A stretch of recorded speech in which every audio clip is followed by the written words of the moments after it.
এই পৃথিবীতে একজন পয়গম্বর জন্ম থেকেই জানতেন তিনি আল্লাহর নবী, তিনি হচ্ছেন এখনো মারা যান নাই, আল্লাহ পাক তাকে আসমানে তুলে নিয়েছেন, আবার তিনি আসবেন, দাজ্জালকে মোকাবেলা করবেন। সেই পয়গম্বরের নামটা কি বলেন? এই নবী ছাড়া কোন নবী জানতেন না আমি নবী হব, শিশুকালে কেউ জানতেন না এটা, কিন্তু তিনি জানতেন। কেন? তার পিতার কোনো পরিচয় ছিল না, তার বাবার কোনো পরিচয় ছিল না। ইন্না মাসালা ঈসা কামাসালি আদম, ঈসার দৃষ্টান্ত হলো আদমের মতো, আদমের যেমন বাবার পরিচয় নাই, আল্লাহর পয়গম্বর ঈসার আল্লাহর কোনো বাবা, নিজের পিতার কোনো পরিচয় নাই। কিন্তু ঈসা আলাইহিস সালাম যখন মার গর্ভে যখন ছিলেন, আল্লাহর ফয়সালা, পিতৃহীন সন্তান আল্লাহ তাআলা মারিয়ামকে দান করলেন, স্বামী ছাড়া সন্তান দিয়ে দিলেন। অসম্ভবকে সম্ভব করার একমাত্র যোগ্যতা রাখেন তিনি কে? আসতে বলবেন না, তিনি কে? আল্লাহ তাআলা। সন্তান ডেলিভারি হয়ে গেল, অনেক লম্বা কথা ছিল, শর্ট করে নিয়ে আসলাম। মারিয়াম বিনতে ইমরানকে আল্লাহ তাআলা বলেন, ইন্নাল্লাহ আস্তাফাকি ওয়া তাহহারাকি, হে মারিয়াম আমি তোমাকে নির্বাচিত করেছি, আমি তোমাকে নবীর মা বানাবো। তিনি বললেন কেমন করে সম্ভব? লাম ইয়ামসাসনি বাশার, কোন পুরুষ আমাকে স্পর্শ করে নাই, আমি কেমন করে মা হব? তাফসীরে এসেছে তিনি হাম্মাম খানার মধ্যে ঢুকেছেন, ফেরেশতা এসে তার জামার আস্তিনটা টান মারলেন, ফুৎকার দিয়ে দিলেন। আর একটা ব্যাখ্যায় পাওয়া যায় তিনি মুখটা হা করলেন, মুখের মধ্যে মুখ গহ্বরে ফুৎকার দেওয়া হলো, মিন্স বন্ধ হয়ে গেল। সন্তান পেটে চলে আসলো। 2 মাস 3 মাস 4 মাস যখন যেতে লাগলো, বাহ্যিক সিমটমটা প্রকাশ পেয়ে গেল। সবাই বলতে লাগলো, মারিয়াম এটা কেমন কথা, তোমার পেটের সন্তান কেমন করে আসলো, এত বড় অঘটন তোমার জীবনে কে ঘটায়া দিল?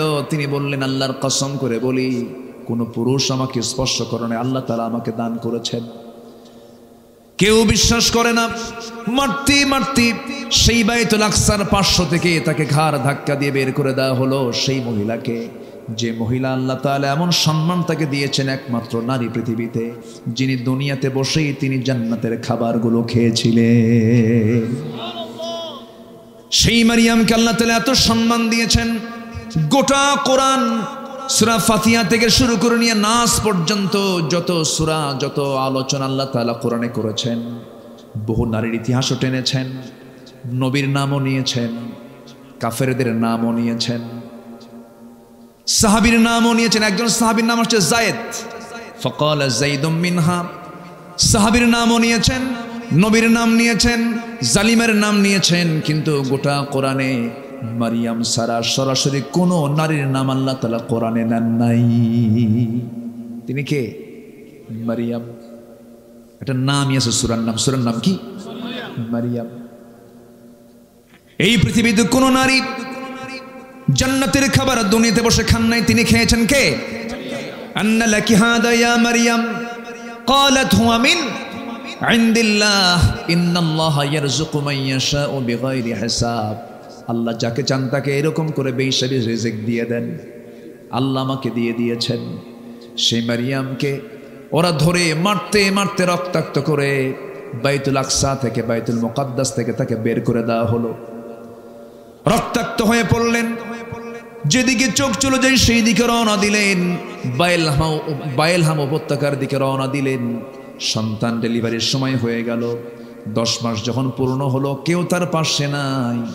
এমন সময় আল্লাহর ফয়সালা, তিনি ঘুমন্ত অবস্থায় থাকলেন, শুকনো ডালের নিচে ঘুমালেন। ঘুম থেকে জাগা পেয়ে দেখেন তার ডান পাশে সদ্য সন্তান ঈসা ভূমিষ্ঠ হয়েছেন। যেরকম সুবহানাল্লাহ। এই পৃথিবীতে 3 জন নারীর সন্তান ডেলিভারির সময় দুনিয়ার কোনো ধাত্রী প্রয়োজন হয় নাই। এর মধ্যে একজন হচ্ছেন ইব্রাহিম আলাইহিস সালামের জন্মের সময়। আল্লাহু আকবার। কোন নবী? ইব্রাহিম। আরেকজন হলেন মারিয়াম বিনতে ইমরানের সন্তান ঈসা আলাইহিস সালামের জন্মের সময় দুনিয়ার কোনো ধাত্রী প্রয়োজন হয় নাই। আরেকজন হলেন কেউ নন, তিনি হচ্ছেন জনাবে মুহাম্মদুর রাসূলুল্লাহ সাল্লাল্লাহু আলাইহি সাল্লামের জন্মের সময় ধাত্রীর কোনো প্রয়োজন হয় নাই। আমার নবীজির জন্ম হলো নবীজির জন্ম হওয়ার সঙ্গে সঙ্গে আমিনার কান্না বাড়তে লাগলো। মা আমিনা শুধু কান্দেন আর কান্দেন। সন্তান জন্ম নিলে মা তো খুশি হওয়ার কথা, কিন্তু সন্তান জন্ম নেওয়ার পর যে সবচেয়ে বেশি খুশি হবে সেই খুশি হওয়ার মানুষ তো আগেই নাই, আগেই দুনিয়া থেকে বিদায় নিয়েছেন। আমার নবীর বাবা আব্দুল্লাহর ইন্তেকাল হয়ে গেছে। মা আমিনার ঘরে আলো চলে আসছে, কিন্তু আমিনার মুখে কোনো হাসি নাই। আমিনার চোখ বেয়ে শুধু দরদর করে পানি পড়ে। আবু তালেব একদিন স্মৃতিচারণ করতে নিয়ে বলতেছে, ভাতিজা মোহাম্মদ শোনো, তুমি আল্লাহর নবী আমি বিশ্বাস করি, কিন্তু ঈমান আনতে পারতেছি না, ঈমান আনতে পারতেছি না। তুমি আল্লাহর পয়গম্বর আমার বিশ্বাস হয়, একটা স্মৃতিচারণ করি। ও আমার ভাতিজা মুহাম্মদ বিন আব্দুল্লাহ শোনো, তোমার যেদিন জন্ম হলো আমি খুব খুশি হয়েছিলাম। আমি তোমাকে দেখেছি, প্রত্যেক দিন তোমাকে দেখতে যাই, তোমার মার কাছে তুমি কোলে বসে থাকো। কিন্তু একদিন পূর্ণিমা রাতে যে দেখলাম তোমার মা তোমার সামনেই নাই, খেলা হাওমাও করে কান্দে। তোমার পাশে কেউ নয়, তুমি একা একা চাঁদনি রাতের চাঁদনি আকাশের নিচে তোমাকে শুয়ে রেখেছে। তুমি একা একা চাঁদনি রাতের সেই চাঁদের দিকে তাকায় তাকায় তুমি একা একা শুয়ে আছো, তোমার মা কাছে আসতেছে না। সেই সময় আমি লক্ষ্য করে দেখলাম, ভাতিজা মোহাম্মদ তুমি চাঁদের দিকে তাকাচ্ছ, তোমার হাত ডান দিকে নাও, চাঁদও ডান দিকে যায়। তোমার হাত বাম দিকে নাও, চাঁদও বাম দিকে যায়। যখন তুমি তোমার দুই হাতটা দিয়া যখন নিচের দিকে টান মারো, চাঁদটাও কাছাকাছি চলে আসে। ও ভাতিজা মোহাম্মদ, আমি কি ভুল দেখছি না সঠিক দেখেছি? সঙ্গে সঙ্গে রাসূল বলছেন, চাচা আমার জন্মের পূর্বেই বাপ ইন্তেকাল করেছেন। আমার মার তো কষ্ট, আমার মা আমাকে কোলে নিলেই স্বামীর কথা মনে হয়ে যায়, বারবার হাওমাও করে কান্দে। আমার মামার কাছে আসতে পারে না, সেই জন্য আল্লাহ রাব্বুল আলামিন ওই সময়টা আকাশের চাঁদ আমার জন্য খেলনা বানায় দিয়েছিলে। জোরে বলি সুবহানাল্লাহ।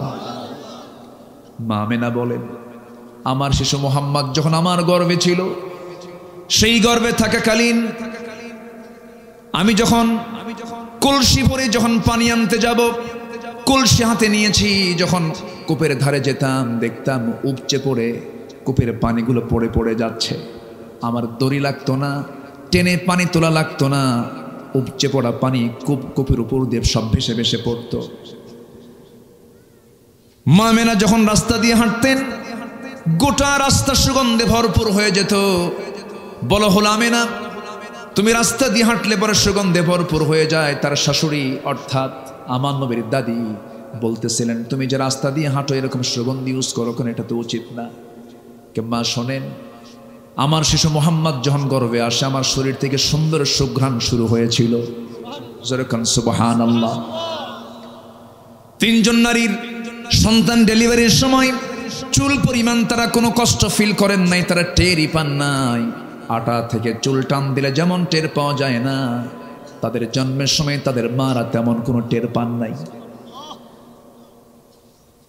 ঈসা আলাইহিস সালাম ভূমিষ্ঠ হলেন, ঘুম থেকে জাগা পেয়ে দেখেন সদ্য সন্তান ঈসা আলাইহিস সালাম হাত পা নড়াচড়া করছেন।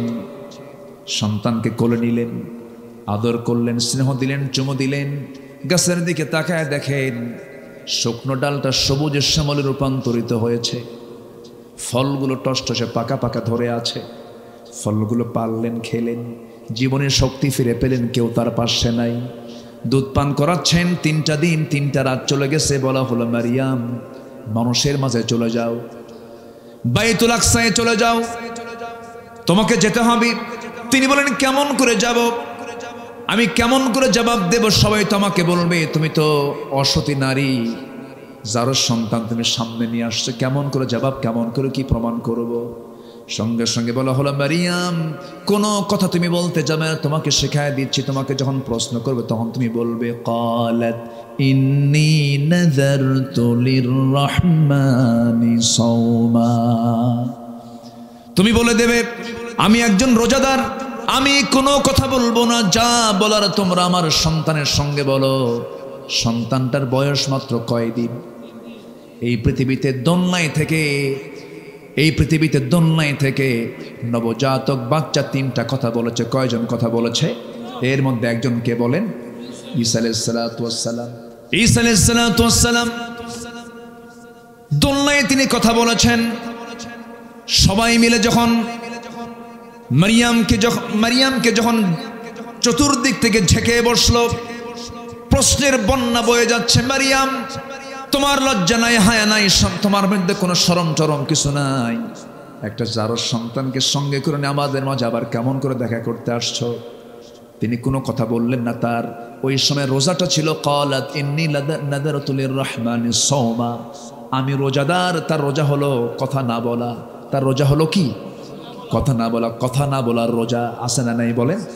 আমরা যে রোজা রাখি, না খেয়ে রোজা রাখি, কিন্তু কথা না বলে থাকি, কথা বলি। কিন্তু আল্লাহ তাআলা কথাও না করে দিয়েছেন, কথা বলতে মানা করেছেন। কোন কথা বলেন?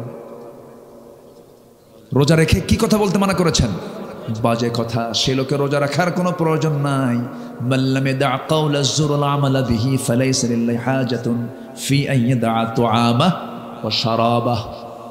যে ব্যক্তি রোজা থেকে মিথ্যা বেহুদা কথা ছাড়তে পারলো না, তার রোজা রাখার কোনো প্রয়োজন নাই। তাহলে মানে কি? কথা না বলাও রোজা, আবার না খেয়ে থাকাও রোজা। তাহলে মারিয়ামের রোজা ছিল কি বলেন? কথা না বলা। আল্লাহর হুকুম পেলেন, তিনি কথা বললেন না। শুধু বললেন আমি কোনো কথা বলবো না। ওই যে দোলনায় শুয়ে আছে নবজাতক, সে কথা বলবে। সবাই হাসে আর বলে মারিয়াম ছিল আধা পাগলি, এখন হয়ে গেছে পুরা পাগলি। এরকম করে হেও করছে। কিন্তু দোলনায় থাকা ছোট্ট বাচ্চা নবজাতক ঈসা আলাইহিস সালাতু ওয়াস সালামকে যখন নৌকোচায় যখন প্রশ্ন করেছে উপস্থিত লোকজন, বলছে হে সন্তান, তোর পরিচয়টা কি? একজন নবী দোলনায় থেকেই জানতেন তিনি আল্লাহর নবী। তিনি কে বলেন? ঈসা আলাইহিস সালাতু ওয়াস সালাম। তিনি কি বললেন? ক্বালা ইন্নী আবদুল্লাহি আতানিয়াল কিতাব ওয়া জাআলানি নাবিয়্যা। আমি হলাম আল্লাহর গোলাম। আল্লাহ পাক আমাকে ইনজিল কিতাব দিয়েছেন, আর আমার মা হচ্ছেন একজন নবীর মা। যেরকম সুবহানাল্লাহ, আমার মা একজন নবীর মা। এই নবীজি ঈসা আলাইহিস সালাতু ওয়াস সালাম জন্ম থেকেই জানতেন তিনি আল্লাহর পয়গম্বর। কিন্তু সব নবী কিন্তু জানতেন না। ইব্রাহিম আলাইহিস সালাতু ওয়াস সালাম নিজেও। ওই আয়াতটা প্রমাণ করে দেয়।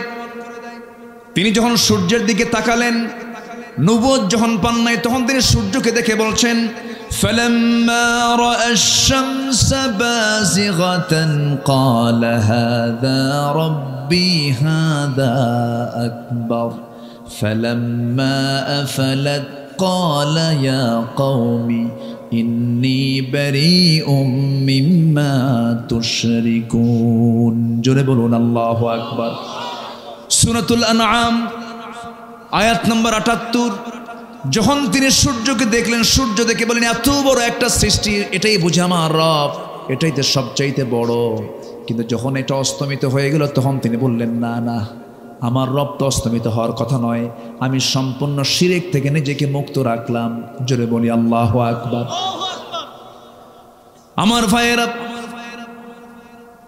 অগ্নি পূজক কি বলে, একজন পত্তলিক পিতার সন্তান ছিলেন ইব্রাহিম আলাইহিস সালাতু ওয়াস সালাম। সে নিজে মূর্তিগুলো বানাতো। সেই মূর্তিগুলো বানায় বাজারে বিক্রি করত। মূর্তি বানায় বাজারে বিক্রি করতো। রব বানাতো, আবার রব বাজারে বিক্রি হতো। মানে এমন রব নিজের হাতে বানায় আবার বাজারে বেচে দেয়। বাজারে কি করে? বেচে দেয়। সম্মানিত ভাইয়েরা, সেই পরিবারের সন্তানকে বলেন, সেই পরিবারের সন্তানকে তিনি কি বাপকে ফলো করেছেন? ইসলামকে ফলো করতে গেলে প্রথম বাধা আসবে পরিবার থেকে। প্রথম বাধা আসবে কিসের থেকে বলেন? তার প্রমাণ হচ্ছেন ইব্রাহিম আলাইহিস সালাতু ওয়াস সালাম। তিনি তাওহীদ যখন পেলেন, নবুয়ত যখন পেলেন, বাপকে বলে ফেলেন আব্বা আপনার তো এগুলো ভুল। দ্বীনের দাওয়াত দিতে লাগলেন। বাপ তার পক্ষ অবলম্বন করলো না। একদিন অনেকগুলো মূর্তি নিয়ে বানায়া বাজারে বিক্রি করতে যাবে, বাপ আগেই চলে গেল আর ছেলেকে বলল বাজান এই আমার এই মূর্তিগুলো বিক্রি করতে হবে বাজারে, তুমি ঝুড়িতে করে নিয়ে আসো। আমি বাজারে চলে গেলাম। ইব্রাহিম আলাইহিস সালাতু ওয়াস সালাম এই মূর্তিগুলো দেখে গেছে তার মেজাজ খারাপ হয়ে, করলেন কি সবগুলোর মাথা একটা করে ভাঙলেন। ভেঙ্গে মাথা ভাঙলে তো সব শেষ হয়ে যায়, মাথা ভেঙ্গে জড়িতে করে নিয়ে চলে গেছেন বাজারে। সামনে রাখা মাত্র এই মাথায় হাত দিয়া তার বাপ আজর বলতেছে, ইব্রাহিম এগুলো কি করছো তুমি? সব তো ভেঙ্গে চুরমার হয়ে গেছে। কাব্বা আর বলেন না। আমি যখন এই মূর্তির ঝুড়ি যখন মাথায় নিলাম, দেখি ওদের মধ্যে গৃহযুদ্ধ শুরু, এমন মারামারি শুরু হয়েছে। আমি উপর থেকে নামাতে দেখি একটারও মাথা নাই। বাপ এখন মনে মনে করে, তুই তো মার দিয়ে দিলি আমারে। মূর্তির যে কোনো শক্তি নাই, ক্ষমতা নাই, সেটা আমিও জানি। তুই তো আমার এমন কথা বললি, আমি এখন যদি বলি এটা কি সম্ভব? কোনোদিন তারা কি মারামারি করতে পারে? ওদের কি গায়ে শক্তি আছে? তুই তো জবাব দিয়ে দিবি, মনে মনে বলতেছে। আর কিচ্ছু বললো না। এমন মার দিছে সন্তান, কোনো জবাব নাই বাবার মুখে। আল্লাহু আকবার বলেন। মূর্তি পুজো করে ছেলে ইব্রাহিম মূর্তি ভাঙ্গে, আর ইব্রাহিমের সন্তানরা আজকে মূর্তি গড়ে। ঠিক কিনা? মূর্তি গড়ে।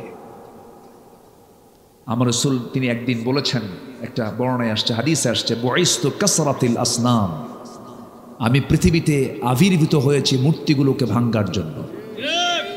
তাই এই পৃথিবীতে প্রথম মূর্তি ভাঙ্গার মামলা খেয়েছেন কোন নবী বলেন? বলেন কে? ইব্রাহিম আলাইহিস সালাতু ওয়াস সালাম। এখন এর মানে কি আমি আপনাদেরকে বলবো যত মন্দির আছে সব ভেঙে শেষ করে? এরকম কিছু নাকি? আমার নবীজি মক্কায় যতদিন ছিলেন, কাবা শরীফের ভিতরে ছিল 360টা মূর্তি। কতগুলো বলেন? তিনি কি মক্কায় থাকতে ওগুলো সরাতে পেরেছিলেন? সামনে রেখেই নামাজ পড়তে বাধ্য হয়েছেন। কেন জানেন? তখন মক্কার সিটি মেয়র ছিল বিনা ভোটে নির্বাচিত আবু জাহেল। কি ভোটে? কি কথা বোঝা যায়? তাহলে আবু জাহেল কি ভোটে? বিনা ভোটে। সে আবু জাহেল ক্ষমতায়। আমার নবীজি মূর্তিগুলো দেখলেন, শুধু দেখেই গেলেন, পারলেন না, কারণ পথ তো নাই। র্যাব সীতা কোবরা তো তার হাতে নাই। কথা বোঝেন নাই?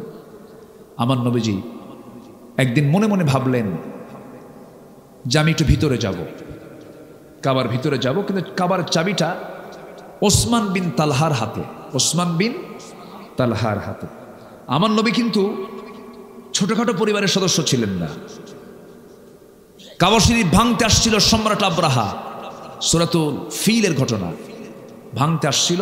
সেই সময় আমার নবীর দাদা আব্দুল মুত্তালিবের 300 উট অপহরণ করে নিয়ে যায়। 300 উট যার দাদার থাকে, এত ফকির মানুষ, তাই না? ফকির মানুষ মানে অনেকগুলো উট আছে, এর মধ্যে 300 উট নিয়ে গেছে, আরো আছে। 300 উট অপহরণ করে নিয়ে যায়। সেই সময় সম্রাট আব্রাহা এসে, তার লোকজন এসে বলে আব্দুল মুত্তালিবকে, তুমি তো লিডার, তো তোমাদের ঘর তো ভাঙতে আসতেছে সম্রাট আব্রাহা, তো তোমার চিন্তা কি? আমার কোনো চিন্তা নাই এই ঘর নিয়ে। কি চিন্তা তোমার? আমার উট নিয়ে চিন্তা। কেন? ঘরের মালিক তো আমি না, আমি হলাম উটের মালিক। উট ফেরত দে, যার ঘর তিনি হেফাজত করবেন। আল্লাহু আকবার বলেন। কার দাদা কয়? কার দাদা? আমার নবীর দাদা। কথার লোড কত দেখেন। তার নাতি হচ্ছেন মুহাম্মদ সাল্লাল্লাহু আলাইহি ওয়াসাল্লাম। সম্মানিত ভাইয়েরা, কথা তো অনেক। এমন ইতিহাস আমাকে আজকে ধরে দিয়েছে, বহু কথা। কয়টা বলে? 3 দিন আমার হলে ভালো হতো। কথা বোঝেন নাই? কোন দিক থেকে কোন দিক ধরি, কোন দিক দিয়ে শেষ করি, বহু কথা। কষ্ট পাচ্ছেন না তো আপনারা? বলি আলহামদুলিল্লাহ।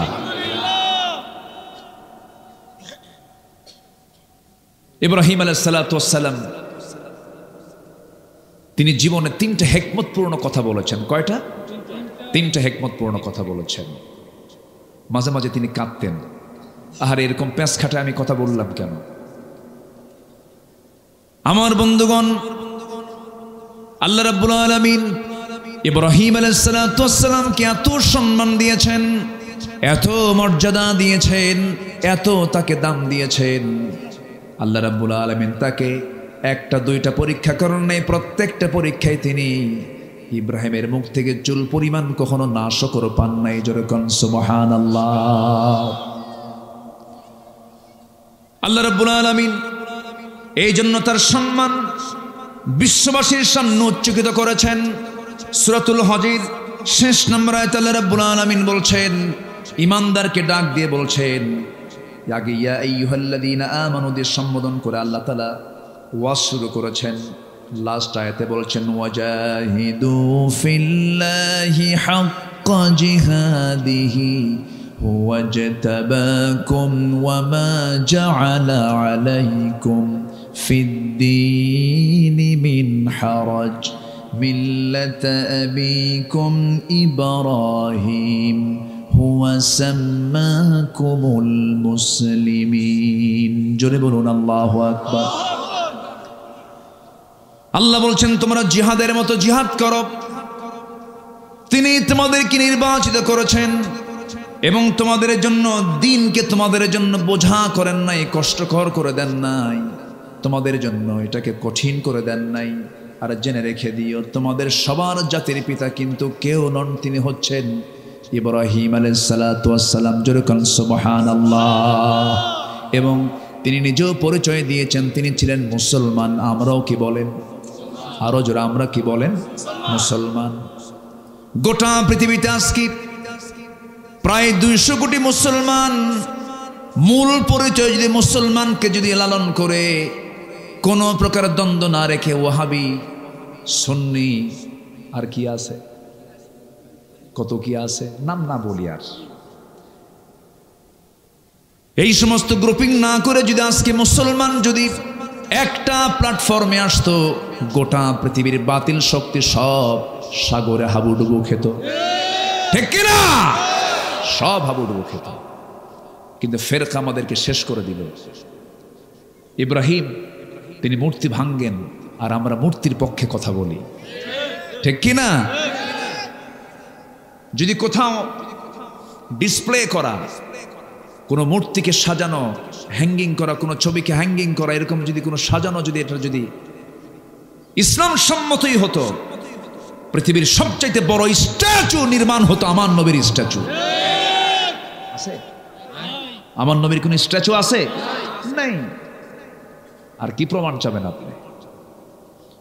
সম্মানিত ভাইয়েরা, সম্মানিত বন্ধুগণ, আল্লাহ তাআলা ইব্রাহিমকে অনেক পরীক্ষা করেছেন, সন্তান দিয়েছেন, আবার সন্তানকে কোরবানি করতে বলেছেন কে? তিনি কি মানা করেছিলেন? তার খাতনা হয়েছিল কত বছরে? তার খাতনা করে দিল কে? নিজে। হ্যাঁ, কারণ ওই সময় তার সতরটা খুলবে কে? কন্ত তার সতর তো দেখার সুযোগ নাই কারো। আল্লাহ বললেন, ইব্রাহিম আমি তোমাকে গোটা জাতির জন্য পিতা বানিয়েছি, নেতা বানিয়েছি, তোমার একটা কাজ বাদ আছে, তুমি এই কামটা সারো। আল্লাহ কিভাবে সারবো? যাও জঙ্গলে যাও। সহি বর্ণনা, এটা হাদিসে আসছে। জঙ্গলে গেলেন, জঙ্গলে গিয়ে 22লা চেনেন? 22 যেটা ওই কাঠমিস্ত্রিরা বগলের নিচে থুয়ে কাঠ কাটে, ওটাকে কি বলে মুরব্বীরা কন? 22লা না? 22লা। এরকম 22লা নিয়ে গেলেন তিনি আড়ালে, নিজের খাতনা নিজেই সম্পন্ন করলেন। এটাও কি একটা পরীক্ষা না? কন এটাকে ছোটখাটো পরীক্ষা? কন নিজেরটাকে নিজে সাইজ করা সম্ভব? কন আপনি কন? সহজ না। আল্লাহ অর্ডার দিয়েছেন, করে ফেলছেন। কি পিতা আমাদের! যেরকম সুবহানাল্লাহ। অমিন যুররিয়াতি, আমার সব আওলাদরা, আমার সব সন্তানরা আমাকে ফলো করবে। হে আল্লাহ, তোমার হুকুম আমি পালন করলাম। বুড়ো হয়ে গেছেন, বাচ্চা হয় না। সারা আলাইহিস সালাতু ওয়াস সালাম তার প্রথম স্ত্রী, বাচ্চা নাই। তার তো জীবনে বিশাল বড় পরীক্ষা আসছিল, হলো রাষ্ট্রীয় পরীক্ষা একটা আসছিল তার জীবনে। কিসের জন্য? ওই যে মূর্তি। ওই সময় শিরকের সমস্যা ছিল বড় সমস্যা। প্রত্যেক পয়গম্বর যে যুগে এসেছেন সেই যুগের সবচেয়ে বড় সমস্যা দূর করার জন্য তারা আসছেন। মুসা আলাইহিস সালাম যে সময় আসছেন সেই সময় ছিল জাদুর সমস্যা। কিসের সমস্যা? সব জাদু মুজিজা দিয়ে শেষ করে দিলেন মুসা আলাইহিস সালাম, শেষ করে দিয়েছেন। জাতির পিতা ইসলামের সময় সমস্যা ছিল হলো শিরকের সমস্যা। এই সমস্যা তিনি দূর করলেন। দূর করতে গিয়ে সবাই বলল, ইব্রাহিম চলো আমরা শহর ছেড়ে এক মেলায় যাচ্ছি, যাবে তুমি? কে যাব না। কেন? ক্বালা ইন্নী সাকিম। কোরআনের আয়াত তো, সূরা সাফাত পড়েন। আমি তো আয়াতের রেফারেন্স এখন দেওয়ার সময় নেই আমার, যাব কখন? ক্বালা ইন্নী সাকিম, আমি তো অসুস্থ, আমি যেতে পারবো না। মানে কি অসুস্থ জানেন? মানসিক না, মানে তার অসুস্থতা হলো ভাঙবো কখন। কথা বললেন নাই? তার অসুস্থতা কি? শিরক সহ্য করতে পারতেছেন না। ইমানদার শিরককে সহ্য করতে, ইমানদার শিরককে সহ্য করতে পারে। তবে হ্যাঁ, ভুল বুঝবেন না আবার, হিন্দু ভাইদের মন্দির আমরা পাহারা দেব, হিন্দু ভাইদের প্রতিমাকে আমরা গালি দেব না। লা তাসুব্বুল আসনাম, তোমরা কোনো মূর্তিকে গালি দিও না। তোমরা তাদের মূর্তিকে গালি দেবে, তারা তোমাদের রবকে গালি দেবে। ইসলাম কত উদার দেখেন। আমার দেশের মন্দিরগুলো আমরা পাহারা দেই, আর পার্শ্ববর্তী দেশের আল্লাহর ঘর মসজিদকে তারা ভেঙ্গে চুরমার করে দেয়। তাদের কাছ থেকে আমাদের শেখার কিছু নাই, কোনো কিছু শেখার নাই। সম্মানিত ভাইয়েরা, কষ্ট পাচ্ছেন নাকি আপনারা? মূর্তি নিয়ে মনে খুব টেনশন করতেছেন, আমি যাবো না, আমি খুব অসুস্থ। কি সমস্যা? কে? মূর্তি নিয়ে সমস্যা। ইন্নী সাকিব, যাও তোমরা চলে যাও। চলে গেছে। ওনার তো মাথা গরম, হাতে একখান নিছেন, একটা অস্ত্র নিয়ে কুঠার নিয়ে চলে গেছেন কাছাকাছি। সমস্ত মূর্তিগুলোর সঙ্গে কথা বলতেছেন, এই কথা কথা। কেউ কোনো কথা কয় না। সবগুলোর মাথা ভেঙ্গে বড়টার গলায় ঝুলায় রাখছেন। কোঠারটা ঝুলায় রেখে বলতেছে যে তোর যারা বান্দা আসবে, সে যখন প্রশ্ন করবে কে ভাঙছে কে ভাঙছে, তুই বলবি ইব্রাহিম ইব্রাহিম। আল্লাহু আকবার বলবেন না? তুই বলবি কি? ইব্রাহিম। ওর কি ক্ষমতা আছে? ক্ষমতা নেই। আমার বন্ধুগণ, ইব্রাহিম আলাইহিস সালাতু ওয়াস সালাম শিরক উৎখাত করার জন্য কি স্ট্রাগলটা তিনি করলেন, কি সংগ্রাম তিনি করলেন। গোটা টোটাল স্টেট তার বিরুদ্ধে চলে গেল, এমন ষড়যন্ত্র করলো, এমন পরিকল্পনা তারা সাজালো, সম্পূর্ণ মামলা প্রস্তুত করে তারা আইন পাশ হলো, তাকে আগুনে পুড়ে মারো। কিসে পুড়ে মারো? আগুনে পুড়ে মারো। আমার বন্ধুগণ, ইব্রাহিম আলাইহিস সালাতু ওয়াস সালাম ওই মূর্তিগুলোকে ভাঙার সময় বলেছিলেন, ফারাগা ইলা আলিহাতিহিম ফাকালা আলা তাকুলুন মা লাকুম লা তাতিকুন ফারাগা আলাইহিম দরবান বিল ইয়ামিন। জোরে বলুন আল্লাহু আকবার। আল্লাহ সব কথা বলে দিয়েছেন। فأقبلوا إليه يزفون قال أتعبدون ما تنحتون والله خلقكم وما تعملون। জোরে বলুন আল্লাহু আকবার। সব কিছু চুরমার হয়ে গেল। নমরুদের লোকজন সব চলে এসে দেখে সব মেসাকার হয়ে গেছে। কে করলো তদন্ত কমিটি করা হলো, প্রশ্ন করা হলো। এবার ইব্রাহিমের কাছে তদন্ত কমিটি এসে বলল, ইব্রাহিম কে করেছে এই কাজ? আগের বার বলা হলো চলো আমরা মেলায় যাই, তিনি বলেন ইন্নী সাকিম, আমি অসুস্থ, যেতে পারবো না। এবার বলা হলো মূর্তিগুলো ভাঙছে কে বলো, তিনি বললেন কে ভাঙছে মূর্তিকে জিজ্ঞেস কর। আল্লাহু আকবার বলবেন। এই উত্তরে দাওয়াত আছে না নাই? এই উত্তরের মধ্যে দাওয়াত আছে না নাই? নবীরে কি বেশি কথা বলতেন? কম কথা, কিন্তু সেই কথার মধ্যে থাকতো হাজারো কথা। জ্ঞানী মানুষ বেশি কথা বলে না, একটা লাইন বলে হাজার লাইন এক লাইনের মধ্যে ঢুকে থাকে। ইব্রাহিম আলাইহিস সালাতু ওয়াস সালাম এমন করে জবাব দেওয়ার সঙ্গে সঙ্গে সব লজ্জিত হয়ে গেল। ঠিকই তো, এমন রব আমাদের, কথাই তো বলতে পারে না। কে তার কাছে আসলো, আমাদের রব তাও জানে না, এটা কেমন কথা। আমার নবীর সামনে একদিন কোন এক সাহাবী এসে বলছে, হুজুর ওয়াজ তো আপনার শুনি, আজকে আপনি আমার ওয়াজ শোনেন। রাসূল বলেন, কি ওয়াজ শোনাবা বলো। রাসূল শুধু কথা শুনতেন, কথা বলতেন না, তিনি কথা শুনতেনও। অনেক সময় লম্বা সময় সাহাবীদের কথাও তিনি শুনতেন, মত বিনিময় করতেন। দেখবেন কিছু কিছু লোক আছে শুধু কয় কিন্তু শোনে না, আছে না, খালি কয়, খালি বুদ্ধিজীবী, কারো কথা শোনে না। আমার নবীজি সাহাবীদের কথাগুলো মনোযোগ দিয়ে শুনতেন, ফয়সালা দিতেন। এক সাহাবী এসে বলছেন, হুজুর আজকে আমার ওয়াজটা শুনতে হবে। কি ওয়াজ বলো। হুজুর ইসলাম যখন পাই নাই, দিন যখন পাই নাই, আমরা পৌত্তলিক ছিলাম, একটা মূর্তির পূজা করতাম, দেবতা মনে করতাম, ভাগ্যের প্রতীক মনে করতাম, বুকে নিতাম, ঘাড়ে নিতাম, পিঠে নিতাম, সব সময় নিয়ে চলতাম। কোনো একদিন সফরে বের হয়েছি, ওই দেবতাকে সাথে নিয়েছি। হঠাৎ করে আমার পেশাবের চাপ লাগলো, প্রকৃতির চাপ খুব বেশি আসার কারণে আমি থাকতে পারলাম না। সঙ্গে আমার দেবতাকে কেমন করে নিয়ে যায়, দেবতাকে সম্মান করে উঁচু একটা জায়গায় রেখে আড়ালে চলে গেলাম শৌচকার্য করার জন্য। শৌচকার্য কমপ্লিট করে এসে দেখি হুজুর আমার সেই দেবতার মাথা থেকে পা পর্যন্ত ভিজা। ভাবলাম রহমতের পানি, রহমতের পানি মনে করে আমার জিহ্বাতে এমন লেহন দিলাম, এমন একটা চাটন দিলাম, দেখি আমতা আমতা গন্ধ। সামনের দিকে চায় দেখি হুজুর কুকুরটা লেজ গুটায়া গুটায়া যায়। ভাবলাম এটাই তো কাম সারছে, আমি কি চাটলাম। এমন রাগ উঠছে হুজুর, আমি মনে মনে চিন্তা করলাম সারা জীবন আমি তোর গোলামি করে গেলাম, তোকে সৌভাগ্যের প্রতীক মনে করলাম, তুই নিজের অস্তিত্ব নিজে রক্ষা করতে পারিস না, যা আমি তোর গোলামি করব না।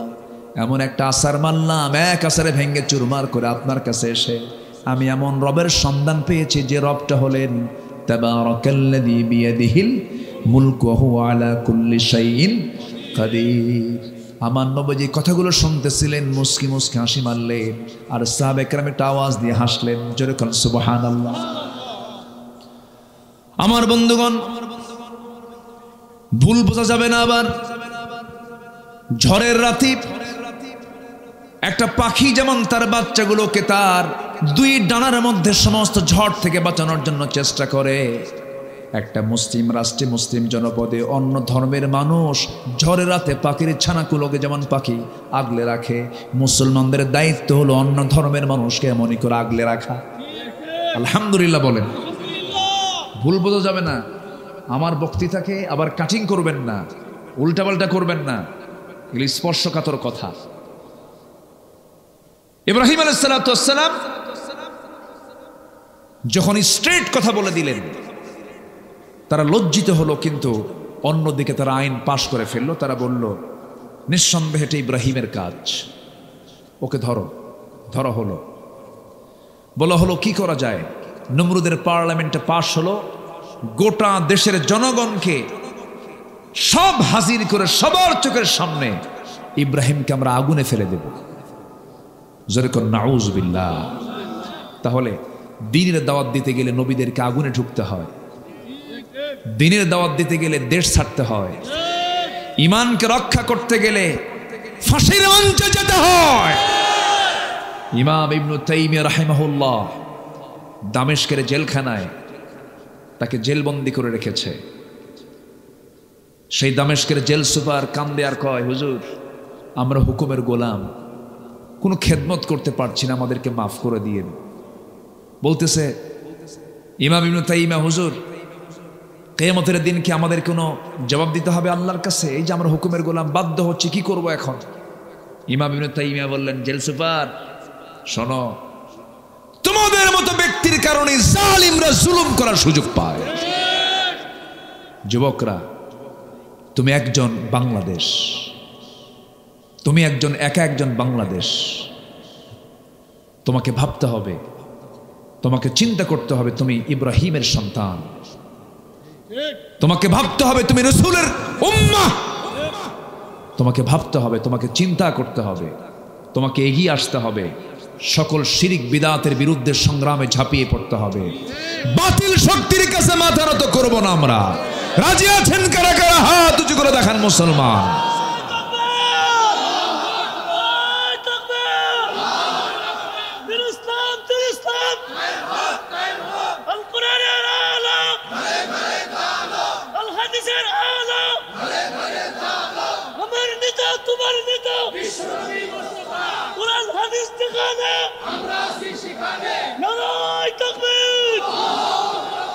আল্লাহ কবুল করুন, জোরে বলি আমিন।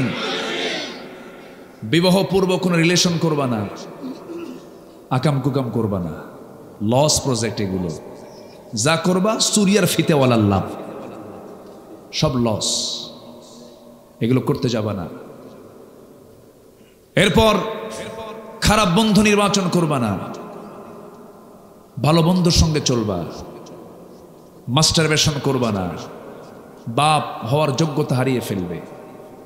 পর্নোগ্রাফি দেখবে না, তোমার ফ্রন্টাল সেলগুলো সব ধ্বংস হয়ে যাবে।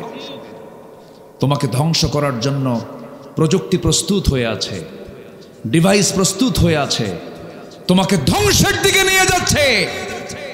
টু ব্যাক ইসলাম, টু ব্যাক কোরআন। কোরআনের দিকে আসো, ইসলামের দিকে আসো। এর মধ্যে যে মজা, এর মধ্যে যে অমৃত স্বাদ তুমি যদি পেয়ে যাও, পৃথিবীর কোনো স্বাদ তোমাকে স্বাদ দিতে পারবে না। তাহাজ্জুদে দাঁড়িয়ে যাও, আল্লাহর কাছে কাঁদো। পৃথিবী আমার আসলেই তো, পৃথিবীর জীবনটা হচ্ছে আমার জন্য একটা মায়া মরিচিকা, একটা প্রতারণা, একটা ফাঁদ। কিছুক্ষণ পর আমি এমনি চলে যাচ্ছি, অথবা এখনই চলে যাচ্ছি। কার কাছে? আসতে বলবেন না, কার কাছে? এটা মাথায় নিয়ে চলবা। ওই সমস্ত নেতৃত্ব মানবা না যারা নামাজের কথা বলে না, যারা দ্বীনের কথা বলে না, যারা তোমার হাতে ইয়াবা তুলে দেয়, যারা মদের বোতল তুলে দেয়, যারা জেনা করার জন্য নারী তুলে দেয়। ওই সমস্ত নেতৃত্বের মুখে আমরা থুতু মারি, জুতা মারি। যাব না সেই দিকে। জোরে বলি ইনশাআল্লাহ, আরো জোরে বলি ইনশাআল্লাহ। মদ খাওয়া কি? আরো জোরে। আজকে পৃথিবীতে বড় বড় যে বিজনেসগুলো চলে, অবৈধ বিজনেস, মাদক বিক্রি হয় বছরে বিশ্বে $1600 বিলিয়ন। পতিতাবৃত্তির বাণিজ্য চলে বিশ্বব্যাপী $400 বিলিয়ন। জুয়ার বাণিজ্য চলে বিশ্বব্যাপী $700 billion. Computer games, free fire, PUBG, এগুলো মিলে চলে $54 বিলিয়ন। সবগুলো মিলে এই মদ, এই জুয়া, এই পতিতা, এই গেমস, এগুলো সবগুলো মিলে $2685 বিলিয়ন বৈশ্বিক বাণিজ্য হয় বছরে। আমার দেশেও মদ বিক্রেতা আছে না নাই? যারা এই সমস্ত আকাম কুকামের সঙ্গে জড়িত, তারা কি কখনো এই দেশে ইসলাম চাবে? আসতে বলুন না, চাবে? আপনি কি চান না? আপনি কি চান না? যারা চায় না তারা কি আপনাকে দাওয়াত দিয়ে খাওয়াবে? দাওয়াত দিয়ে খাওয়াবে? যারা বোতল না খাইলে হুঁশ থাকে না, ওরা আপনাকে কখনো বন্ধু মনে করে না। ওদেরকে আমরাও বন্ধু মনে করি না, ওদেরকে আমরাও বন্ধু মনে করি না। মদ খেলে তাল না মাতাল? আজ থেকে তাল না মাতাল? মাতাল। হুঁশ থাকে না তো। মদের ফলাফল হলো মদ্যপান যে করবে, সে তার নিজের মেয়ে আর নিজের বউকে সে পার্থক্য করতে পারবে না। মদ আছে যেখানে, জেনা আছে সেখানে, জেনা আছে যেখানে, খুন আছে সেখানে। আল খামরু উম্মুল খাবাইস। মদ হলো সমস্ত পাপের মা। সমস্ত পাপের কি মা? কোন এক আল্লাহওয়ালা তিনি এক নগরে বসবাস করতেন। সেই নগরে এক পতিতার বসবাস ছিল। পতিতা ভাবলো, জীবনে বহু পুরুষের জীবন নষ্ট করেছি, এই উলিকে ধরবো। ফুসলায় থেকে ঘরের মধ্যে তুলে বলতেছে, শোনো, আমি হলাম এই নগরের একজন পতিতা, তুমি হচ্ছে এই নগরের, তুমি আল্লাহর ওলি। আমি তোমাকে ফুসলায় তুলেছি, তোমার সামনে 3টা পথ খোলা আছে। এই 3টে পদের যে কোনো পথ তোমার বেছে নিতে হবে, নচেত এমন চিল্লানি দেব নগরবাসী এসে তোমার ইজ্জত সব নষ্ট করে ফেলবে, তোমার সব চলে যাবে। কি 3টা পথ বলো? নাম্বার 1 হলো, এই যে মদের বোতল তোমাকে দিলাম, এই মদ তোমাকে খেতে হবে। অথবা নাম্বার 2 হলো, আমার সঙ্গে তোমার জেনা করতে হবে। নাম্বার 3 হলো এই যে শিশুটা সামনে বসে আছে তাকে খুন করতে হবে। আল্লাহওয়ালা মনে মনে চিন্তা করে খুন তো কোনো ক্রমেই সম্ভব নয়, খুন তো বড় গুনার নাম, জিনা তো সম্ভবই নয়, জিনা করলে পরে ঈমান থাকে না। মদের বোতলের দিকে তাকায় মনে মনে চিন্তা করে মদের বোতলও হারাম, কিন্তু এক ঢোক মেরে দেই, নচেত আমার বাঁচার কোনো উপায় নাই। মদটাকে ছোট গুনাহ মনে করে মদের বোতল থেকে এক ঢোক যখন মেরে দিয়েছে, মাতাল হয়ে গেছে। মাতাল হলে পরে জেনাটা কঠিন না সহজ, খুনটা কঠিন না সহজ, খুনটাও সহজ হয়ে গেল। ওই আল্লাহর ওলির দ্বারা মদপানের মধ্য দিয়ে জেনা হয়ে গেছে, খুন হয়ে গেছে। আমার বন্ধুগণ, আজকে এই মাদক দ্রব্য আমার দেশে কঠিন না সহজ? আজকে বলেন কঠিন না সহজ? যুব সমাজের ঈমানকে নষ্ট করার জন্য বড় একটা হাতিয়ার হলো মাদক। এই মাদককে আজকে অ্যাভেলেবেল করে দেওয়া হয়েছে। এই সমস্ত বিষয়ের দিকে যুবকরা একটু খেয়াল রাখবা। অসৎসঙ্গ তৈরি করবে না। ভেবে নেবে তুমি যাকে বন্ধু বানাচ্ছ তুমি তার সঙ্গে জান্নাতের সময় কাটাবা। যেরকম সুবহানাল্লাহ, যাকে তুমি বন্ধু বানাচ্ছ তুমি তাকেও জান্নাতে তুমি তোমার বন্ধু বানায় নিবা। কারণ মান তাশাব্বাহা বিকওমিন ফাহুয়া মিনহুম, দুনিয়াতে যার সঙ্গে যার মুশাব্বা থাকবে তার সঙ্গে হাসর নাসর হয়ে যাবে। দুনিয়াতে একটা ভালো বন্ধু থাকো বিশাল বড় একটা পুরস্কার, বিশাল বড় একটা ভাগ্যের ব্যাপার। ভালো বন্ধুটা এমন কাজে লাগবে যে কিয়ামতের দিনও কাজে লাগবে। যে বান্দাকে আল্লাহ জান্নাত দিবেন সেই বান্দাকে আল্লাহ ডাক দিয়ে বলবেন, বান্দা তুই তো জান্নাত পেলে, তোর কি বন্ধু বান্ধব না? হ্যাঁ আছে। শুধু তোকে জান্নাত দেব না, তোর বন্ধু বান্ধবকে জান্নাত দেব, তাদেরকে সহ জান্নাতে নিয়ে যা। গাঁজাখোর বন্ধু না কিন্তু। আবার কথা কি বোঝা যায়? আমি আর একটু কথা বলি, কোন আপত্তি নাই তো?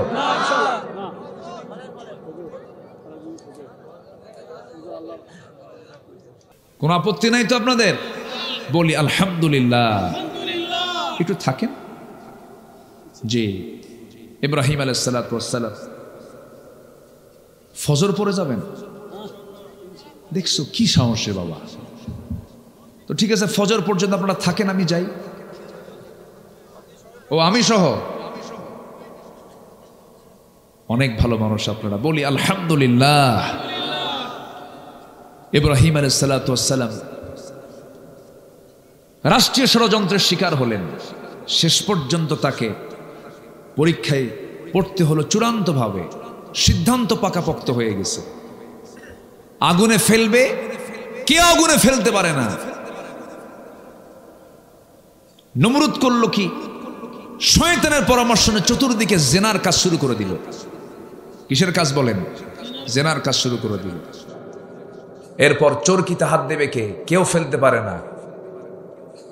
ইব্রাহিম আলাইহিস সালাতু ওয়াস সালাম দেখতে পেলেন তার জন্মদানকারী পিতা তাকে আগুনে ফেলার জন্য পিতা পর্যন্ত চরকিতে হাত দিয়েছে। চোখে পানি চলে আসছে, কাঁদতে কাঁদতে বলছে, আল্লাহ আমার আব্বা, আমার জন্মদাতা, আমার আব্বা পর্যন্ত আমাকে আগুনে ফেলতে চায়, আল্লাহ তুমি আমাকে বাঁচাবে না? জোরে কোন সুবহানাল্লাহ। বাঁচিয়েছেন কে? আল্লাহ। আসতে বলেন বাঁচিয়েছেন কে? আল্লাহ। এই দিকে লক্ষ্য করে আল্লামা ইকবাল বলেছেন, আসফি হুজু ইব্রাহিম কা ইমা पैदा आग कर सकती है एक अंदाज गुलिस्ता पैदा। আজ কোথাও যদি উদয় হয় ইব্রাহিমের মতো ঈমান করতে পারে অগ্নিকুণ্ডে খুবসুরত এক গুলিস্তান। জোরে বলুন আল্লাহু আকবার। আজও যদি মুসলমানদের ভিতরে সেই ইব্রাহিমের ঈমান যদি লালন করতে পারে, আজকে আগুনটা জান্নাত হয়ে যাবে। শর্ত হলো ঈমান আনতে হবে ইব্রাহিমের মতো। কার মতো বলেন? ইব্রাহিমের মতো। আমার বন্ধুগণ, তিনি জীবনে তিনটা হিকমতপূর্ণ কথা বলেছেন। তিনি বলেছেন আমি অসুস্থ, বলা হলো মূর্তিগুলো ভাঙছে কে? তোমরা মূর্তিকে জিজ্ঞাসা করো। আরেকটা হলো ওই আগুন থেকে তিনি যখন সুস্থ হয়ে সে আগুন থেকে বের হয়ে আসলেন, তার গায়ের পশম পর্যন্ত আগুন স্পর্শ করতে পারে নাই। সেখান থেকে বের হয়ে সারা আলাইহিস সালাতু ওয়াস সালামকে সঙ্গে করে নিয়ে রওনা দিলেন, সফর করলেন। লম্বা সফরে বের হয়ে গেছেন, এমন সময় এক জালিম শাসকের কবলে পড়ে গেছেন ইব্রাহিম আলাইহিস সালাতু ওয়াস সালাম। সেই জালিম শাসক সারা আলাইহিস সালাতু ওয়াস সালামের দিকে বদনজর দিয়ে ফেলল। ইব্রাহিম আলাইহিস সালাতু ওয়াস সালামকে প্রশ্ন করে ফেলতেছে, ইব্রাহিম তোমার সঙ্গে এই মহিলার পরিচয়টা কি? সঙ্গে সঙ্গে তিনি বলেন, এটা আমার বোন হয়। কি হয়? বোন হয়। বউটা বললেন না, এই জন্য বউ বললে পরে সে নিশ্চিত রাজাটা তার বউকে নিয়ে চলে যাবে। বোন বললেন সে যেন আমার কাছে থাকতে পারে, বোন মনে করে যেন সে ছেড়ে দেয়। কিন্তু তিনি যে বোন বলেছেন, বউকে বোন বলেছেন, হিকমতপূর্ণভাবে কথাটা যদিও বলেছেন, কিন্তু কথাটা দ্বীনের সম্পর্কের দিক থেকে কিন্তু ঠিকই আছে। ইন্নামাল মুমিনুনা ইখওয়াহ, কোনো প্রবলেম নাই। কিন্তু তিনি হিকমতপূর্ণ কথা বলার পরেও তিনি বাঁচতে পারলেন না। বউটাকে নিয়ে চলে গেছে জালিম শাসক। জালিম শাসক নিয়ে চলে যাওয়ার পরে জেনা করবে, আল্লাহর নবীর স্ত্রীর সঙ্গে জেনা করবে। কিন্তু দেখা গেল পরপর 3টা দিন চেষ্টা করলো। দুটো হাত যখন সারার সামনে নিয়ে যায়, হাত পাতার অবশ হয়ে যায়, পারল না। নবীর স্ত্রীদেরকে স্পর্শ করার কোনো ক্ষমতা নাই। শেষ পর্যন্ত ওই রাজা, জালিম রাজা বলে ফেললো, শোনো সারা, তোমার মতো একজন নারী আমার এই জায়গায় বহুদিন যাব, তার স্বামী তার দিকে আগায় গেলে পরে আমার হাত পাটা অবশ হয়ে যায়, আমি তাকে স্পর্শ করতে পারি না। শুধু আমি তোমাকে মুক্তি দিলাম না, সঙ্গে সঙ্গে ওই মহিলাকে, ওই নারীকেও মুক্তি দিয়ে দিলাম। সারা আলাইহিস সালাতু ওয়াস সালাম ওই জেলখানা থেকে, ওই জালিম শাসকের কবল থেকে যখন তিনি বের হয়ে আসতেছেন, একা আসলেন না, সাথে তিনি সঙ্গে করে যাকে নিয়ে আসলেন তিনি হচ্ছেন হাজেরা আলাইহিস সালাতু ওয়াস সালাম। হাজেরা আলাইহিস সালামকে সাথে করে নিয়ে চলে আসলেন, নবীর সামনে দিয়ে দিলেন, হে আমার স্বামী, এই মহিলাটা ওই দরবারই ছিল, কিন্তু এই নারীকে জালিম শাসক তাকে স্পর্শ করতে পারে নাই, তাকে বিয়ে করে নিলেন। ইব্রাহিম আলাইহিস সালাতু ওয়াস সালাম তাকে বিয়ে করে নিলেন। আল্লাহ তাআলা হাজেরার গর্ভে সন্তান যিনি দিয়েছেন, সন্তান যাকে দিয়েছেন, সেই সন্তানটার নাম কি বলেন? ইসমাঈল আলাইহিস সালাতু ওয়াস সালাম। وَإِذْ يَرْفَعُ إِبْرَاهِيمُ الْقَوَاعِدَ مِنَ الْبَيْتِ وَإِسْمَاعِيلُ رَبَّنَا تَقَبَّلْ مِنَّا إِنَّكَ أَنْتَ السَّمِيعُ الْعَلِيمُ। সন্তান ভূমিষ্ঠ হলো কোথায়? সন্তান ভূমিষ্ঠ হলো কাবার সামনে। জোরে কোন আল্লাহু আকবার। জমজম কুবের ধারেই তার জন্ম হয়ে গেল। হাজেরাকে বিয়ে করলেন, সন্তান পেটে চলে আসলো বুড়া বয়সে। কি বয়সে? বুড়া বয়সে সন্তান চলে আসলো। আল্লাহ তাআলা তাকে কি পরীক্ষাগুলো করেছেন দেখেন। পারিবারিক পরীক্ষাও তাকে করা হয়েছে, রাষ্ট্রীয় পরীক্ষাও তাকে করা হয়েছে। শেষ পর্যন্ত সন্তানটা যখন পেটে আসলো, বলা হলো, ইব্রাহিম তোমার হাজেরাকে ওই জায়গায় থুয়ে আসো। থুয়ে আসলেন সাফা মারওয়ার মাঝি, দৌড়াদৌড়ি করলেন, পানি নাই, পানির জন্য ছটফট করছেন। হাজেরা বলছেন, আমার স্বামী আপনি আমাকে এখানে রেখে যাচ্ছেন, কেউ তো নাই এই জায়গায়। আল্লাহর নির্দেশ, আল্লাহর যদি নির্দেশ থাকে আমার কোনো কথা নেই, আপনি চলে যান, আল্লাহ আমাকে বাঁচাবেন। জোরে বলুন সুবহানাল্লাহ। আল্লাহ তাআলা হাজেরাকে এত সম্মান দিয়েছেন যে হাজেরার দৌড়টা পর্যন্ত মডেল বানায় দিয়েছেন। সব হাজেরার মডেল ফলো করে। আল্লাহর নাম ভোলেন নাই। সাফা থেকে শুরু করলেন মারওয়া, মারওয়া থেকে শুরু করলেন সাফা। 7 বার তিনি চক্কর দিলেন। মাঝখানে একটা জায়গায় যে একটু দৌড় মেরেছেন, সেই দৌড়টাও হাজিরা মারে। জোরে কোন আল্লাহু আকবার। মারে না, মারে না, দৌড়টা মারে, সাইটা করে। ইন্নাস সাফা ওয়াল মারওয়াতা মিন শাআইরিল্লাহ। জোরে বলুন আল্লাহু আকবার। আমার বন্ধুগণ, হাজেরা আলাইহিস সালাতু ওয়াস সালামের গর্ভ থেকে সন্তান ভূমিষ্ঠ হয়ে গেল, ইসমাইলের জন্ম হয়ে গেল। বয়সটা যখন মোটামুটি পছন্দের মতো বয়স, 7 থেকে 8 বছর যখন বয়স হয়ে গেল, আল্লাহ বলছেন, ইব্রাহিম কোনো উপায় না, আরেকটা পরীক্ষা। ইন্নী আরা ফিল মানামি আন্নী আযবাহুক। আমার কলিজার টুকরা ইসমাইল, স্বপ্নে দেখলাম আমি তোরে জবাই করি। ইয়া আবাতি ফাআল মা তু'মারু সাতাজিদুনি ইনশাআল্লাহু মিনাস সাবিরিন। আব্বা, আপনি যা দেখতে পেয়েছেন স্বপ্নে, আপনি তা বাস্তব করেন। আপনার সন্তান কিন্তু ধৈর্যহীন নয়, ধৈর্যশীল। তরবারির নিচে আমার গলাটা আমি আপনি দিয়ে দেব। জোরে কান সুবহানাল্লাহ, জোরে কান সুবহানাল্লাহ। আল্লাহ কুরবানি কবুল করে নিলেন। আল্লাহ তার মনের খবরটা তিনি বুঝতে পারলেন, ইব্রাহিম আমাকে সবচেয়ে বেশি ভালোবাসে। এই কোরবানির প্রচলন আজও দুনিয়াতে আছে না নাই? এটা কোন নবীর সুন্নাত? বলেন কোন নবীর? কোন নবীর? আমার বন্ধুগণ, আল্লাহর ঘরে যে কাবা নির্মাণ করা হলো, মিস্ত্রি ছিলেন ইব্রাহিম আলাইহিস সালাতু ওয়াস সালাম, তার যোগান ছিলেন, হেল্পার ছিলেন কোন নবী বলেন? ইসমাঈল আলাইহিস সালাম। ওয়া ইদ ইয়ারফাউ ইব্রাহিমুল কাওয়াইদা মিনাল বাইতি ওয়া ইসমাঈল। আল্লাহু আকবার। একটা পাথর, এখনো সেই পাথর আছে না নাই বলেন? ওই পাথরের উপর দাঁড়িয়ে দাঁড়িয়ে লিফটের মতো কাজ করতো, পাথরটা উঁচু নিচু হতো। হ্যাঁ জি, পার দাগও আছে। জি আলহামদুলিল্লাহ। তো সেই পাথরটা এখনো আছে। এই স্মৃতিচিহ্নগুলো আমাদের সবার দেখার দরকার আছে না নাই? আল্লাহ তুমি সবাইকে জীবনে একটাবার যাওয়ার তৌফিক দিয়ে দাও, অন্তত একবার যাওয়ার তৌফিক দাও। জোরে বলি আমিন। সব হজের মতো ইবাদতের সব স্মৃতি। আজকে সূরার নামও কি? হজ। হজের সাথে কোন নবীর সম্পর্ক বেশি বলেন? কোন নবীর সম্পর্ক বেশি? আল্লাহ তাআলা এই জন্য এই সূরার মধ্যেই শেষ আয়াতে বলেছেন মিল্লাতা আবিকুম ইব্রাহিম।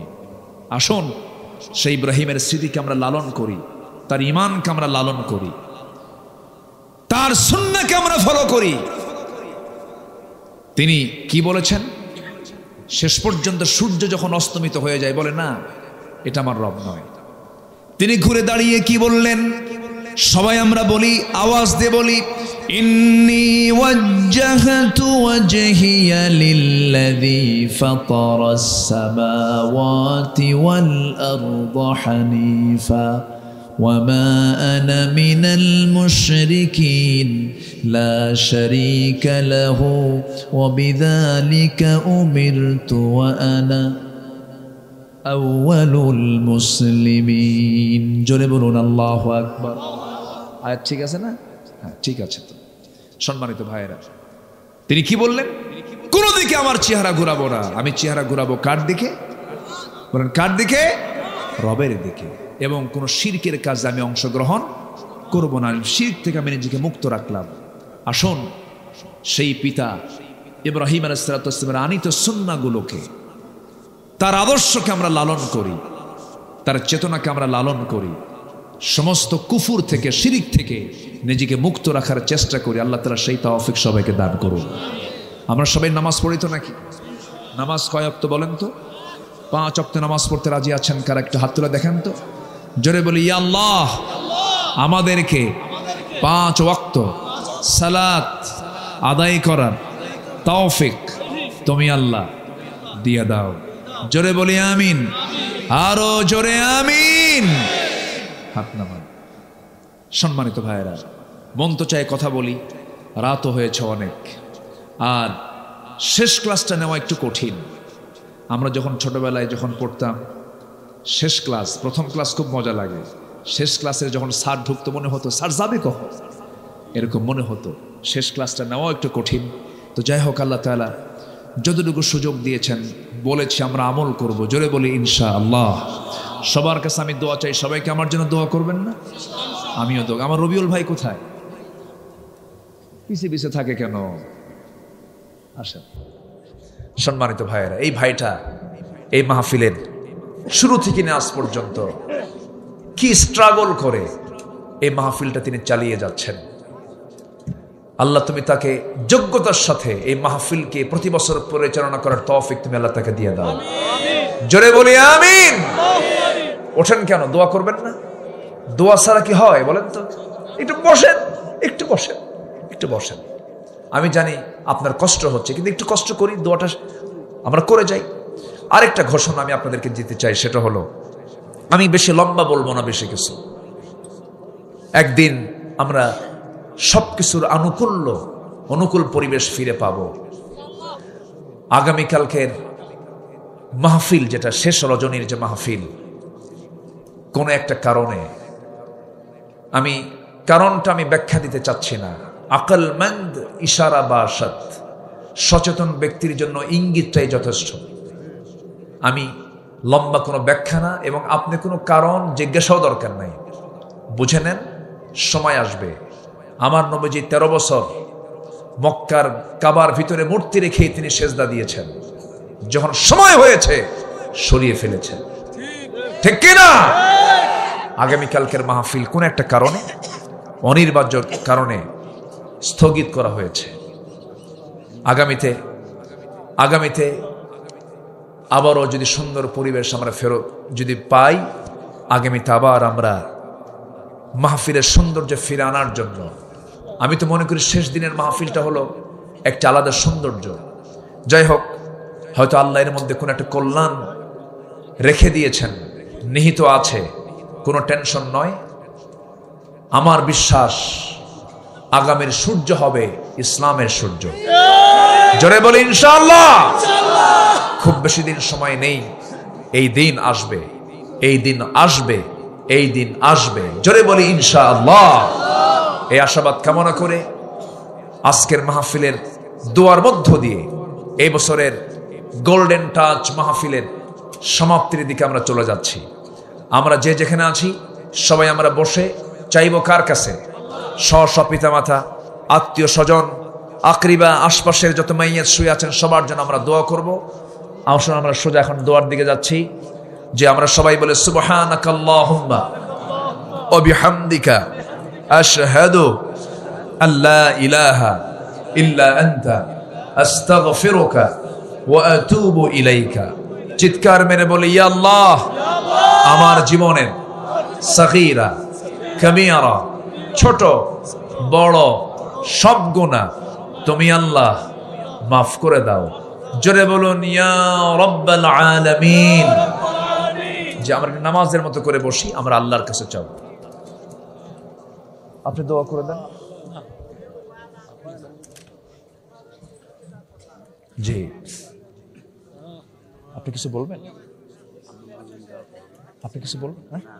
হ্যাঁ, আচ্ছা। আল্লাহুম্মা আমিন। রব্বানা যালামনা আনফুসানা ওয়া ইল্লাম তাগফির লানা ওয়া তারহামনা লানাকুনান্না মিনাল খাসিরিন। রব্বানা لا تزغ قلوبنا بعد إذ هديتنا وهب لنا من لدنك رحمة إنك أنت الوهاب। গভীরাত নিঝুমরাত ঝিমানো রাত্রিতে হাজার মুসলমান নরনারীকে নিয়ে তোমার খলিল ইব্রাহিম আলাইহিস সালাতু ওয়াস সালামের জীবন নিয়ে কিছু কথা বলেছি। তার জীবনের পরীক্ষা, ত্যাগ, কোরবানি নিয়ে কিছু আলোচনা করেছি। সে শান্তে সে কাঙ্গাল ভিখারির মতো দুটো হাত পেতে আছে। আল্লাহ, গুনার দিকে নজর দিও না। বান্দা মনে করে তামাম জীবনের সমস্ত গুনাহগুলোকে মাফ করে দাও। জনম দুঃখিনী মা, জনম দুঃখী বাপ জান যারা চলে গেলেন, জিন্দেগির গুনাহগুলো মাফ করে দাও। কবরগুলোকে জান্নাতের টুকরা বানাইয়া দাও। অনেক আলোচনা শেষ করে বাড়ি ফিরে যাব রে। বাড়িতে ফিরে গিয়ে সব দেখব, কিন্তু মাকে পাবো না। যেই মার চেহারার দিকে তাকালে হজের সওয়াব পাওয়া যায়, বরকত নাজিল হয়ে যায়, সেই বরকতি মা, সেই বরকতি বাপ যারা চলে গেল, জিন্দেগির গুনাহগুলো মাফ করো, কবরগুলোকে জান্নাতের টুকরা বানাইয়া দাও। আব্বা আম্মার জন্য কি দোয়া তাও শিখিয়ে দিয়েছ। চক্ষু বন্ধ করুন, হাত একটু উঁচু করুন, আওয়াজ দিয়ে আমার সঙ্গে সবাই বলুন, রব্বির হামহুমা কামা রব্বায়ানি সগীরা। রব্বির হামহুমা কামা রব্বায়ানি সগীরা।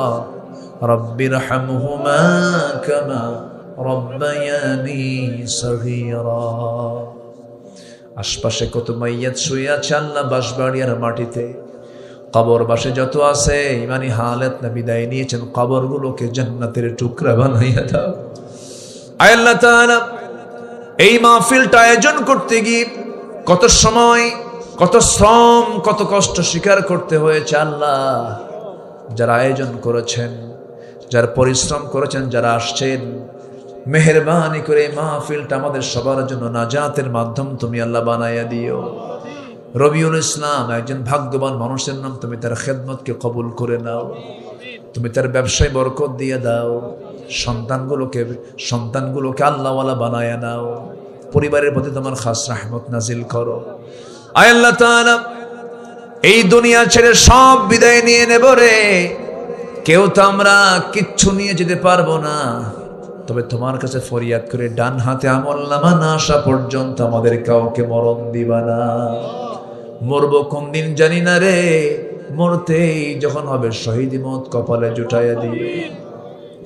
পাখিটা আজকে নাই, আমাদের পাখিটা আজকে আমাদেরকে ফাঁকি দিয়ে চলে গেছে, আমাদের পাখিটা আজকে ফাঁকি দিয়ে চলে গেছে রে। ও আল্লাহ, কোরআনের পাখির কবরটাকে জান্নাতের টুকরা বানায় দাও রে আল্লাহ। এই দুনিয়া ছেড়ে কোন দিন বিদায় নেব জানি না, আমরাও তো চলে যাব রে। মেহেরবানি করে ডান হাতে আমলনামা না আসা পর্যন্ত কবরে নিও না। আল্লাহ, তোমার বান্দাগুলো কিনে এমন সময় হাত তুলেছি, বাইতুল আকসাকে মুসলমানদের দখলে নাই, মুসলমানদের হাতে তুমি আল্লাহ তুলে দাও। 180 কোটি মুসলমানের জন্য একটা ওমর তুমি আল্লাহ পাঠাইয়া দাও। ও আল্লাহ, মুসলমানদের ফিলিস্তিন তুমি আল্লাহ মেহেরবানি করে হেফাজত করো। আয় আল্লাহ তাআলা, দুনিয়া ছেড়ে কোন দিন বিদায় নেব জানি না, তবে যেদিন মরে যাব রে, টান মেরে ঘর থেকে বের করে দেবে, জীবনের শেষ গোসলটা হয়ে যাবে, মরমক সব দেখে দেখে চলে যাবে, কবরের দিকে টেনে হেসড়ে নিয়ে চলে যাবে। 24 ঘন্টা যাবে না, মাথার চুলগুলো খসে খসে পড়বে। 3 দিন যাবে না, গায়ে কত তেল সাবান লাগালাম, চামড়াগুলো গলে গলে পোকার পেটের খাবার হয়ে যাবে। 7 দিন যাবে না, নারী ভুঁড়ির সব চোখ মুখ কান নাক দিয়ে বের হওয়া শুরু হয়ে যাবে। মাত্র 3টা মাস কবর খনন করে দেখা যাবে কয়েকটা হাড় ছাড়া আর কিচ্ছু নাই রে। সে অন্তিম সময় যখন চলে আসবে, জবানে জারি করে দিও লা ইলাহা ইল্লাল্লাহু মুহাম্মাদুর রাসূলুল্লাহ। আসসালামু আলাইকুম ওয়া রাহমাতুল্লাহি ওয়া বারাকাতুহু।